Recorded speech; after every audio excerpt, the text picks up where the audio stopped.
Bon, vous êtes beaucoup à voir de plus en plus de la pêche en flotte tube. Pour certains, vous connaissez peut-être pas. D'autres, vous avez déjà un petit peu pratiqué. Est-ce que vous allez vous laisser tenter pour acheter un flotte tube? Donc cette vidéo, elle est faite pour ça. Et oui, si tu débutes, si tu veux débuter la pêche en flotte tube, elle est là pour vous. Salut à tous, on espère que vous êtes tous très bien pour notre part. Ça va nickel? Nous, ça va. Voilà, donc aujourd'hui, on est là pour faire une vidéo spéciale flotte tube de comment choisir et débuter la pêche en flotte tube. Et oui, voilà, vous êtes pas mal de monde, comme je disais en début, à voir de plus en plus le flotte tube arriver pour la pêche. Ça fait sur l'eau, quoi. Ça fait quelques années déjà que la pêche en flotte tube se pratique.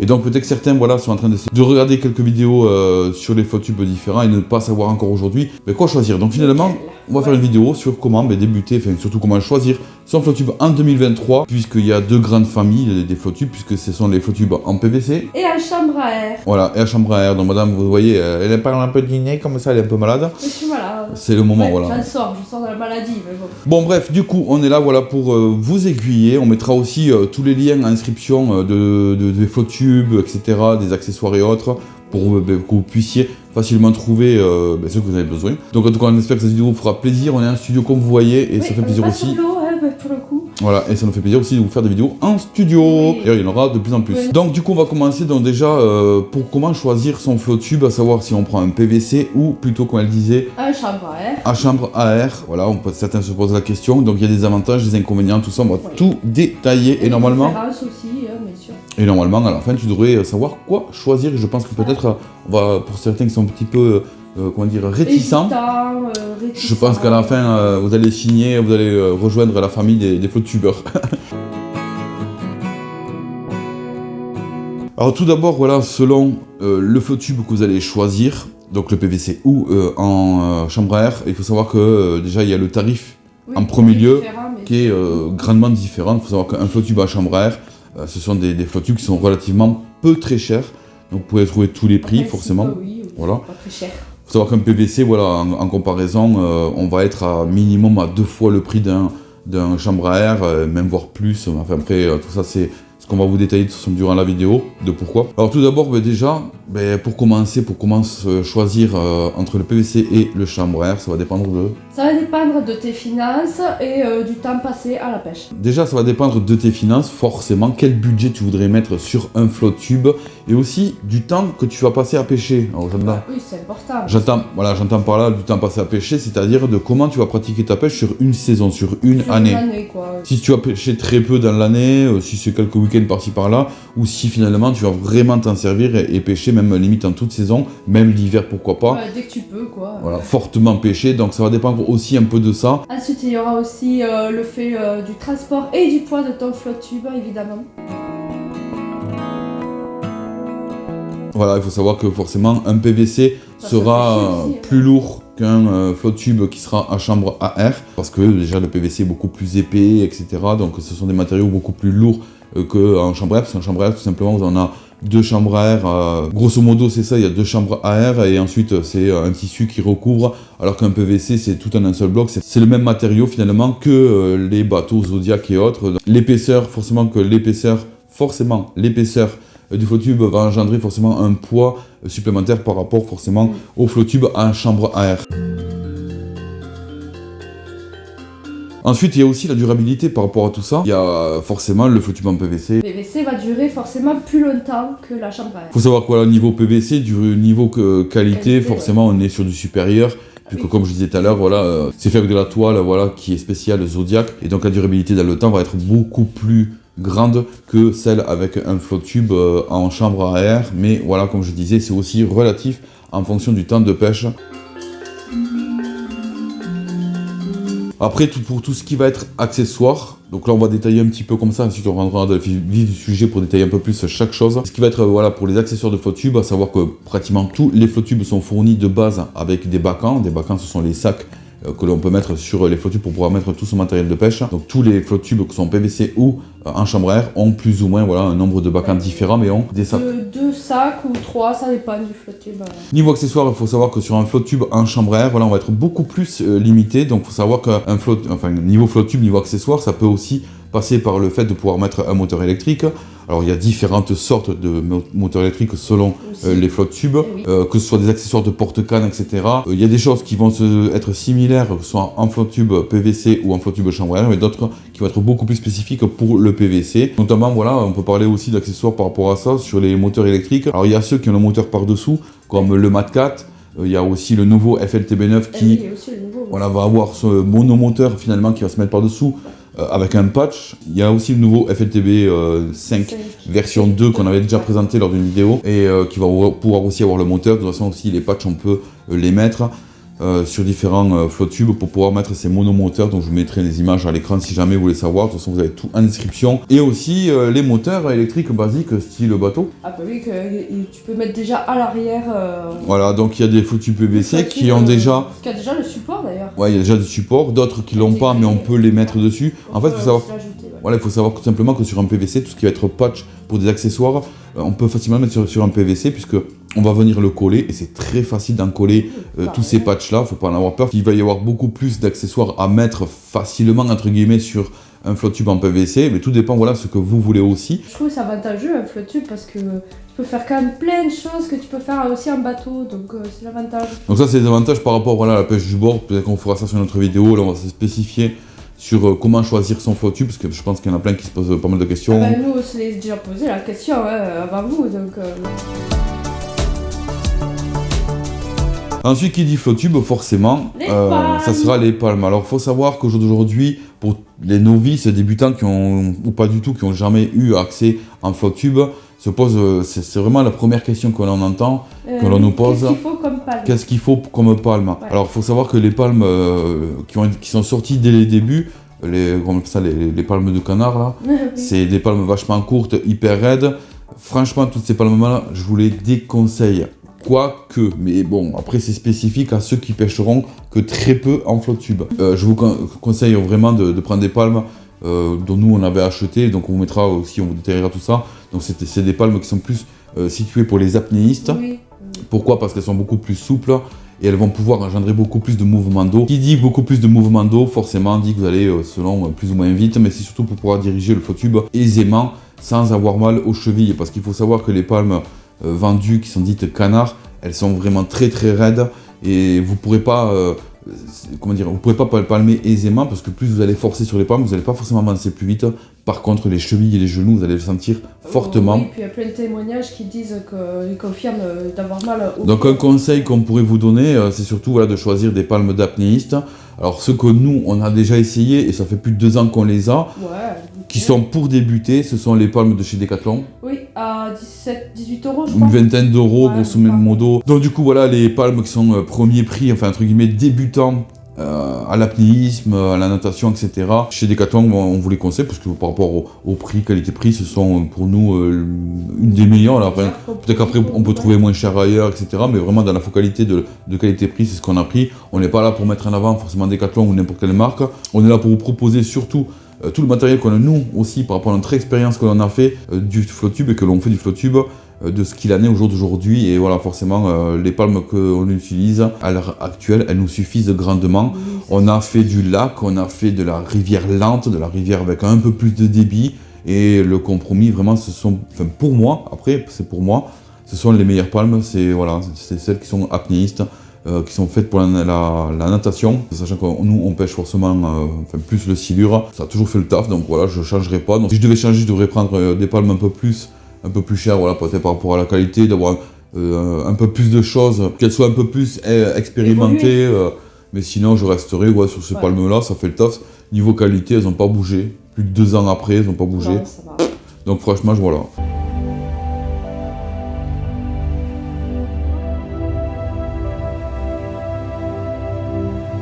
Donc du coup, là, on vous a un petit peu détaillé, je pense, un petit peu tout par rapport au flotte tube, PVC et chambre à air. Maintenant, on va un peu plus détailler tout ça selon notre expérience à nous, pour que vous puissiez choisir votre propre flotte tube pour 2023 et pourquoi pas nous rejoindre à notre session de pêche. Pour ma part, il faut savoir que j'ai à l'heure actuelle utilisé 3 ou 4 flottes tubes. 3 flottes tubes. Donc j'ai eu le FLTB5 de chez Decathlon Caperlan, j'ai eu le Lunker de Back and Bass, et aujourd'hui je suis avec le Mat 4 qui est je vais pas dire situé sur le silure, mais qui à la base était fait pour le silure. Mais voilà, j'ai un petit peu comme ça, j'ai utilisé 3 différents flow tubes. 4, puisque tu as utilisé aussi le FLTB 9 à Toulouse, que tu avais essayé. Oui aussi, mais bon ça, Après, je l'ai pas eu en expérience, donc j'ai pas plus fait de vidéos de test avec, donc voilà. Mais sinon voilà, j'ai pu utiliser donc que ce soit un flow tube à chambre à air, que ce soit aussi un flow tube en PVC, où le Lunker Pack & Bass lui avait les pattes derrière déjà installées pour pouvoir mettre un support moteur. Alors j'ai pas utilisé avec un moteur électrique ou quoi. Et ensuite j'ai le Mat 4 qui est beaucoup plus profilé pour être plus pour la pêche du silure. Donc selon mon expérience que j'en ai fait, donc faut savoir que j'ai beaucoup pêché. Voilà, je fais partie des pêcheurs qui pêchent énormément en float tube, et le FLTB5 pour les débuts avait très bien fait le taf. D'ailleurs, même aujourd'hui, je le conseille énormément ce float tube là. Mais vu que moi je pêchais beaucoup, il fallait absolument que j'ai justement un PVC d'une autre qualité, et surtout que ça va me durer sur le long terme. C'est ce qu'on disait au début, justement, de savoir comment choisir par rapport au budget, mais surtout par rapport à vos sorties de pêche durant une saison. Donc voilà, grosso modo, on sort pratiquement tous les jours quand c'est la saison de pêcher en float tube, et donc forcément je suis passé sur du PVC, tous les float tubes en chambre à air. Moi, le float tube FLTB5, franchement, ça m'a fait le taf. Toi, tu pourras un peu plus en parler, puisque... Moi, j'utilise tout le temps. Alors, j'adore parce qu'il est maniable, tu peux tourner comme tu veux, il n'y a pas de problème. Même avec un gros poisson, t'as pas peur. Ouais. Il est stable et tout. Donc, si pour ceux qui se posent la question, c'est savoir si le FLTB5, je vais peut-être pas forcément dire tous les float tubes en chambre à air, mais plutôt le FLTB5 parce qu'il a une structure, enfin une conception un peu différente de certains float tubes en chambre à air. Donc c'est pour ça qu'on met forcément des fois un peu plus en avant le FLTB5, parce que comparé à un 7 Bass de première génération ou d'autres float tubes de premier prix entre guillemets de chambre à air, c'est pas la même configuration. On est sur un float tube de FLTB5, la morphologie du float tube fait plus penser voilà, à un PVC finalement que juste un simple float tube à chambre à air. Je pense que vous avez compris un petit peu ce que je voulais dire, mais c'est vrai que voilà, le FLTB5 avait une conception entre le float tube chambre à air et le float tube PVC. Donc il ressemble à un PVC, et finalement il est à chambre à air. Du coup, c'est pour ça que j'avais choisi ce float tube là, et aussi par rapport au prix, parce que 190 € ou le 230 € pour la version V2 qui est un peu plus améliorée, bon je vais pas rentrer dans les détails, mais le prix voilà, est relativement très peu cher.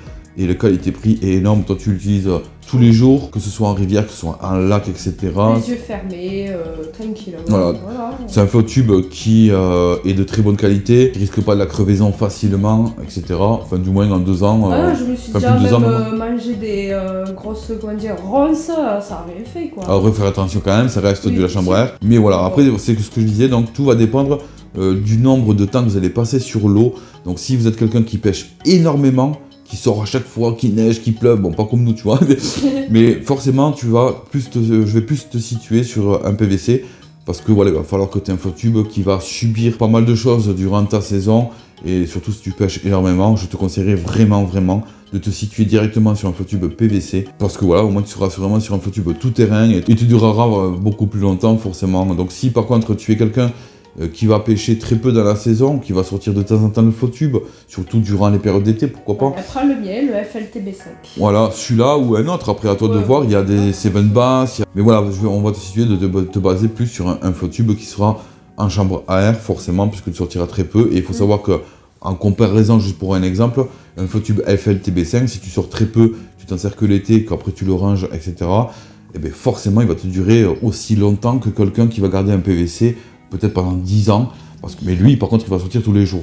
Si vous avez même un budget de pouvoir vous acheter un PVC, mais que vous sortez très peu, ça sert à rien un petit peu d'acheter un PVC. Allez plutôt sur des float tubes du style comme FLTB5, achetez-vous des accessoires avec, que ce soit pour le float tube ou pour vous aussi, parce que vous allez sortir très peu, je vous garantis, ça servira à rien d'acheter un PVC. Pour ceux qui voilà, sortent beaucoup plus, vont pêcher beaucoup plus dans des zones encombrées, mais vraiment durant toutes les saisons, les climats et autres, là forcément, si tu as le budget, dirige-toi directement sur un float tube PVC. J'ai pas forcément de marque à vous conseiller. Ah oui, la marque, oui, parce que oui, il y en a beaucoup qui se demandent quelle marque choisir. Pour ceux qui voudraient choisir un PVC, j'ai déjà essayé le Lunker de Pack & Bass, donc c'est un float tube qui est très bien, qui peut aussi avoir sa réhausse. Ensuite, pour moi, le Pack & Bass, j'ai pour ma pêche en moi, en rivière notamment, avec du vent et autres, j'ai pas forcément, je vais pas dire aimé, j'étais pas à l'aise parce qu'en fait, il faut savoir que le Pack & Bass est assez relevé derrière. D'ailleurs, c'est fait exprès pour pouvoir mettre un moteur dessus. Et le moindre vent me poussait énormément. Notamment, justement, au contraire, quand j'avais eu la FTB5, où je trouvais que j'étais beaucoup plus stable dans l'eau. Aujourd'hui, voilà, j'ai le Mat 4. Alors, le Mat 4 sans la rehausse, donc j'ai les fesses dans l'eau, tu vois, voilà, c'est pas très bien. Donc je pense aussi que je vais le rehausser. Pour ça, ouais, contrairement d'ailleurs à ça aussi, la FTB5, t'as jamais... Voilà. Il a une conception, un coussin assez épais, et franchement, t'es au sec, donc ça, c'est une tuerie. Ça va bien. Et le Mat 4, donc finalement, qui est beaucoup plus profilé pour rester collé sur l'eau, comme je vous dis, il a été fait aussi en conception pour pêcher le silure. Mais forcément, je ne peux que kiffer ce genre de flotte tube là. Donc voilà, ensuite, voilà, pour vous conseiller, vous dire prenez telle marque, on peut pas forcément vous conseiller, c'est selon vos envies aussi. Comme vous avez envie, après, les goûts, les couleurs, tout ça. Si vous voulez un flotte tube beaucoup plus rehaussé. Ensuite, niveau poids, niveau PVC, ils sont tous plus ou moins équivalents les uns les autres. Hormis le nouveau qui est sorti FTB9, ça c'est une autre conception, ça rentre vraiment dans une gamme vraiment à part, même des flottes tubes PVC. C'est pour ça que je vais pas forcément en parler. Mais oui, après, non, je sais pas, niveau prix, qualité, prix, tout ça, il y a du choix, vraiment, il y a du choix. Il y a Black Cat aussi par rapport aux silures, mais qui peut aussi faire toute pêche, avec tout le complet, moteur, etc. Vous avez aussi les flottes tubes de chez Pacific Pêche qui sont très bien. On les a vus en PVC. Mal, ouais. Donc voilà, à vous de voir, selon vos choix, selon vos envies.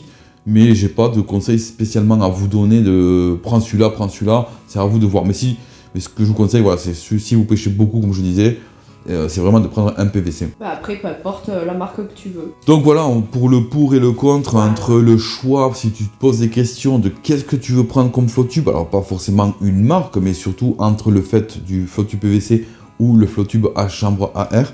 Je pense qu'on vous a un petit peu détaillé, et je pense qu'à partir de ce moment-là, tu peux au moins te diriger.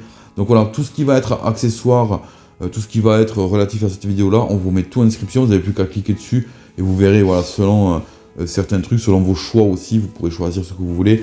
Après, niveau accessoire, comme je disais, le flotte tube PVC va être plus engendré pour pouvoir accepter beaucoup plus de choses. Il y a aussi, oui, il y a une chose que je n'ai pas dit, c'est par rapport à la portabilité. Il y aura un peu plus de portabilité sur certains PVC, mais je sais plus, le FTB5 déjà pour lui, il porte déjà pas mal. Hein. Ah oui, ça... 135 kg, je crois. 130 kg, je crois. Sur un 130, 135 kg, je sais plus, mais voilà, donc vous voyez, pour ceux qui vous posent des questions. Donc voilà, un petit récapitulatif de tout ça, c'est que si tu as un budget moyen, enfin un début de budget, du coup, je vous conseille vraiment voilà, c'est un mini budget, mais de garder un petit peu et de partir plutôt sur un FTB5. Alors je dis FTB5 pourquoi aussi, puisque c'est par rapport au rapport qualité-prix, et en prix, je pense pas qu'on ait le même équivalent chez une autre marque que le flotte tube FTB5 à chambre à air. Si jamais on a oublié des choses, tu peux le dire en commentaire, voilà. C'est pas grave, on répondra. Cette vidéo-là, on l'a fait aussi puisque c'est par rapport à notre expérience qu'on a fait de flotte tube, puisque les premiers temps on a sorti très peu, comme certaines personnes, et puis de plus en plus, et puis aujourd'hui on sort énormément en flotte tube. Là c'est une drogue, là on est là, c'est l'hiver, on n'est pas bien, il nous tarde que ça. Alors l'hiver, certaines, d'ailleurs par rapport à ça aussi, vous pouvez très bien être en waders. Alors là, par contre, pour les palmes, ça sera totalement différent. Parce que... on va pas prendre celle qu'on vous a dit au début de vidéo. Non, alors il faut savoir que je crois qu'il doit exister des palmes style apnéiste et autres, justement pour adapter pour les chaussures, bottes, etc. Il y en a qui pêchent en flotte tube aussi durant l'hiver, et si vous pensez si on a plus froid ou pas, non, pas forcément, parce que les waders quand même, surtout celles qui sont en néoprène. En néoprène. Exprès de toute manière. Voilà, oui, ou tu peux te mettre aussi tout simplement des waders simples, mais par-dessous te mettre un pantalon chaud, un jean ou... Tu peux mettre un pantalon technique, des collants, tu fais ce que tu veux, mais tu n'auras pas forcément très froid, hein, faut pas croire. Bon, je pense qu'on a tout détaillé. Si vous avez des suggestions, si on a oublié des petits trucs, vous me dites dans l'espace commentaire. Si vous avez déjà un flotte tube, ou si vous avez eu un flotte tube, vous êtes passé à un autre, dites-nous pourquoi. Qu'est-ce que vous avez aimé sur ce que vous avez, vous, essayé déjà. Pour ceux qui, justement, se posent la question de qu'est-ce que choisir comme flotte tube, ben voilà, je pense qu'on vous a pas mal aiguillé. N'hésitez pas, vous aussi, dans l'espace commentaire, vous aiguiller les uns les autres. Voilà, c'est aussi pour ça l'espace commentaire. Donc vous voyez, un petit peu malade, alors pas de tousser, mais on tenait vraiment à faire cette vidéo-là. On espère vraiment vous avoir aiguillé. N'hésitez pas à regarder les liens en description, vous aurez tout. Et si vous avez des questions, n'hésitez surtout pas non plus en commentaire, on essaiera de répondre un maximum. En tout cas, nous, je pense qu'on vous souhaite une excellente fin de vidéo. Bonne fin de vidéo, prenez soin de votre famille, de votre nature, de vos poissons, sortez pêcher, même si c'est l'hiver, il fait froid, il fait pas beau. Voilà, prenez du temps si vous avez un moment, allez-y, aérez-vous la tête, on est au bord de l'eau, on se ressource, on pêche, pas de poissons, mais c'est pas grave, pour le moment il y a des capots, mais on est là pour profiter. On vous dit à la prochaine vidéo. À la prochaine. Ciao ciao. Salut.